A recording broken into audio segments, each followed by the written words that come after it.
Good evening and welcome to our second annual Virtual Pep Rally Fundraiser. We are so grateful for all of you who are able to join us this evening.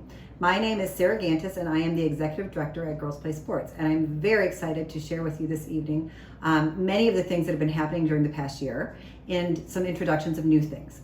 My first thing I want to share with you is that we are very excited to have just completed our first indoor programming since March of 2020. We are back at ETHS and it feels like the good old days.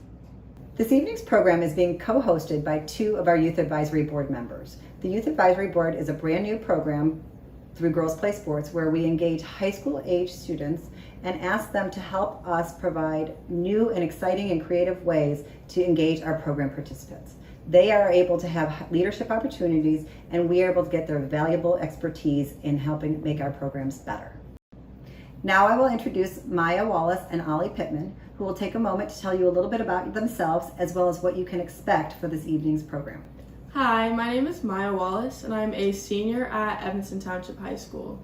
I've always been involved in sports, starting out as a swimmer since I was 5, but I migrated towards basketball and am now currently a member of the girls varsity basketball team.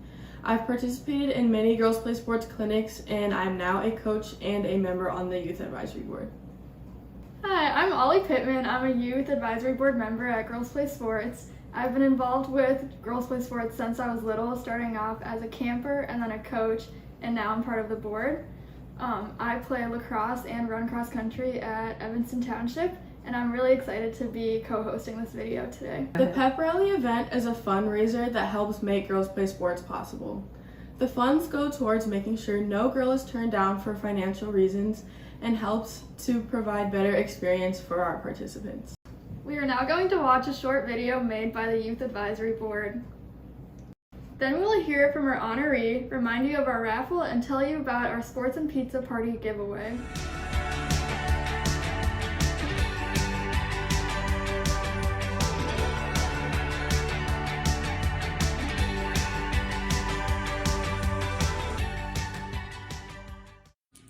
Hi, my name is Layla. I'm 12 years old and I'm in 7th grade. I like Girls Play Sports because it helped me explore other sports that I wouldn't have thought of playing, like volleyball. And now I'm on the JV team at Shoot Middle School. So I like Girls Play Sports because it's fun. Hi, I'm Dafina. I'm a junior at ETHS and I'm a coach at Girls Play Sports, and I wanted to be a coach because I want to empower girls in finding leadership roles within their team and building a strong community. Hi, my name is Dawson Wright. I'm 16 years old. I am part of the Youth Advisory Board for Girls Play Sports. I chose to be with Girls Play Sports because it gives back to the community. Honestly, most of the high school athletes, girl high school athletes, have heard of Girls Play Sports or even been in Girls Play Sports. So it's a good way to show your face around the community, and it's a good way to help out for younger athletes to want to level up to the next level.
Thank you to our 3 amazing participants who were in the previous video and to the Youth Advisory Board for helping make it possible. I would also like to thank Girls Play Sports Board member Laura Murphy. I would now like to introduce our next speaker, Rick Kolsky. Rick has given me one of my first jobs as a camp counselor at Eat, Play, Learn, and I have also competed against some of his teams when I was in middle school. Rick is a longtime Evanston community member, former girls basketball coach, and huge advocate for Girls Play Sports. I am privileged to introduce my daughter's best friend and matron of honor, Cassidy Hubbard, as this year's Girls Play Sports honoree. Cassidy is the poster child and inspiration for everything GPS represents. Build critical life skills by playing multiple team sports. I've watched Cassidy grow up from a 3-time FAM MVP and Team Evanston star to a 3-sport ETHS athlete who played on the undefeated state championship soccer team. To be clear, Cassidy was not the most skilled athlete on the court or field, but what always separated her from everyone else was her tenacity, her court or field IQ, and most of all, her leadership and will to win. She was the Draymond Green of hoops and soccer, but much better looking and somewhat less profane. And these sports experiences carry over into her stellar career.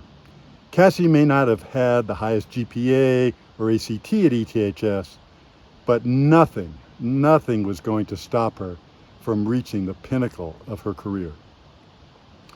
When she didn't get into Northwestern's elite Medill School of Journalism at first, she excelled in a year at U of I, transferred, and worked her way through Northwestern. And the same tenacity, infectious personality, and will to win helped her move up the ladder from weather girl and traffic girl to ESPN host. But to me, most importantly, Cassie is a huge heart and as a super mom and the world's best friend. Thanks, Rick. Well, you definitely win the backdrop award. My bedroom wall is not the same as those beautiful Utah mountains. So thank you. And also, you pretty much nailed my young adulthood in about a minute. So well done on that introduction. I wasn't the strongest, the fastest, the smartest, or the most skilled, but quite frankly, I'm still not. And I'm definitely slower than I've ever been, and my back hurts. But that's, you guys will learn about the aging process later. But I will say, I keep going, and it's moments like this, being your Girls Play Sports honoree this year, that helped me realize that, yeah, I guess I'm headed in the right direction. So first and foremost, I would like to thank Girls Play Sports in Evanston, specifically Sarah and Amanda, for organizing this event. I'm sorry I can't be with you all in person.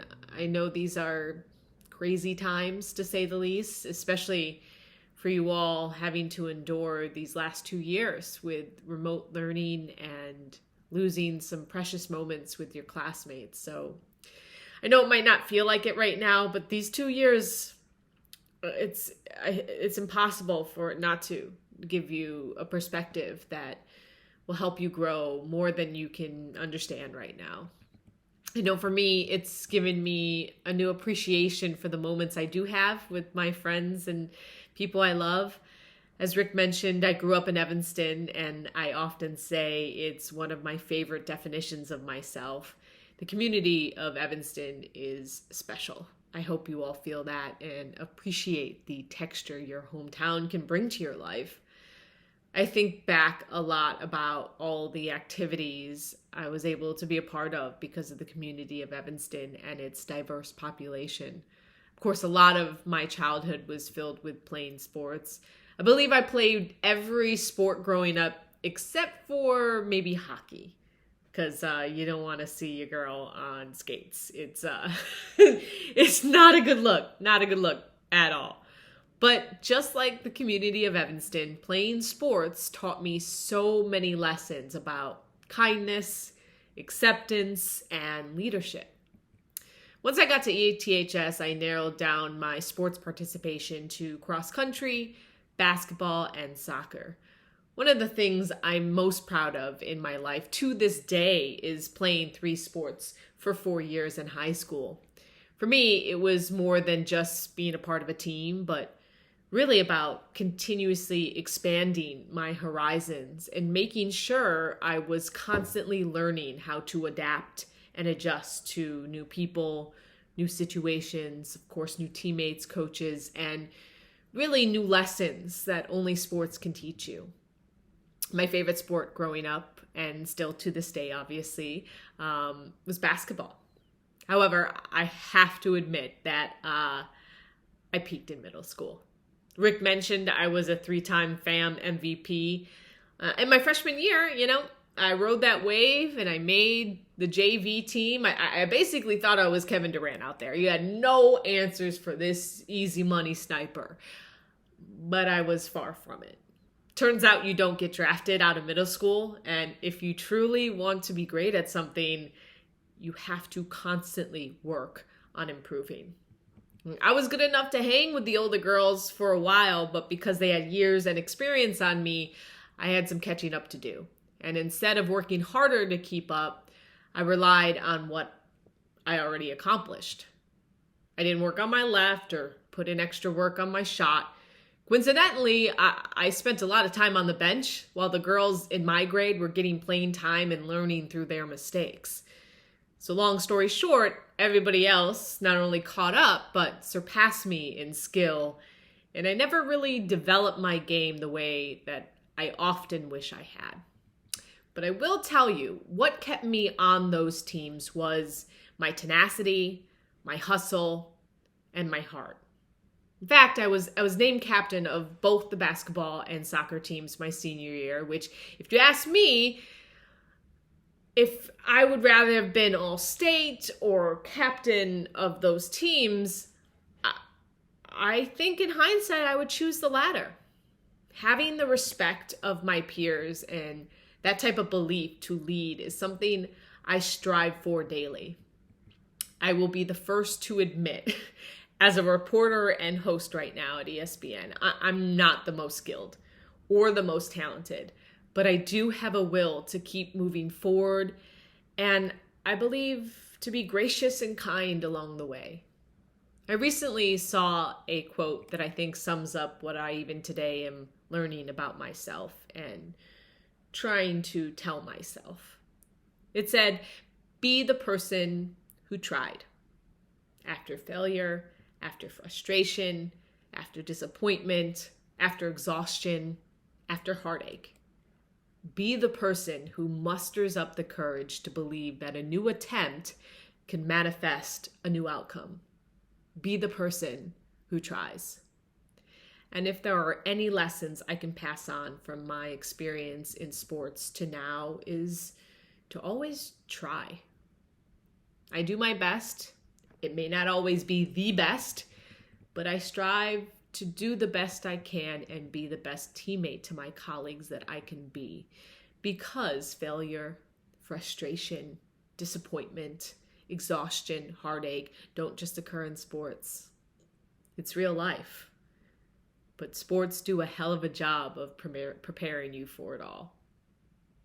So even though basketball didn't really pan out for me on the court, I now have a pretty cool job on the sidelines.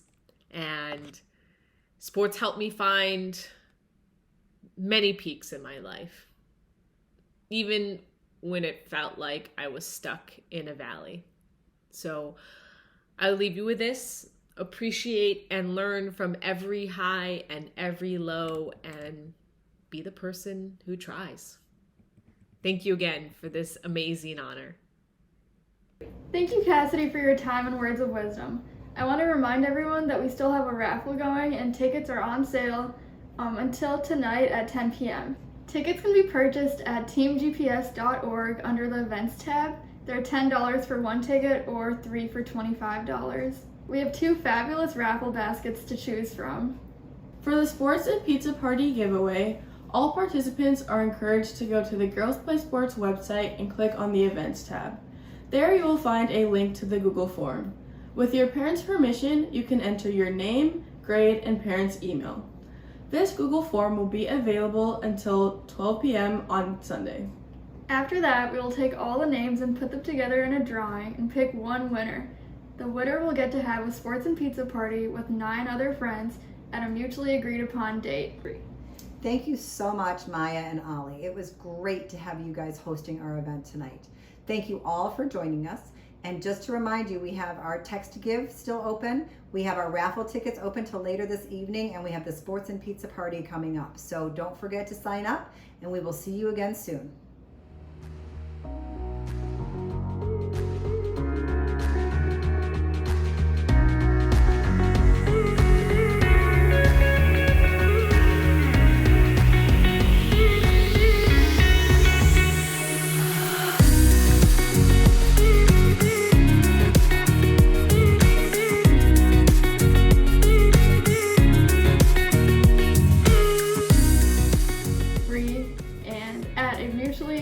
Discussed and agreed upon date. Can we redo that? So fun. So fun. I will tell you when I'm ready. Okay.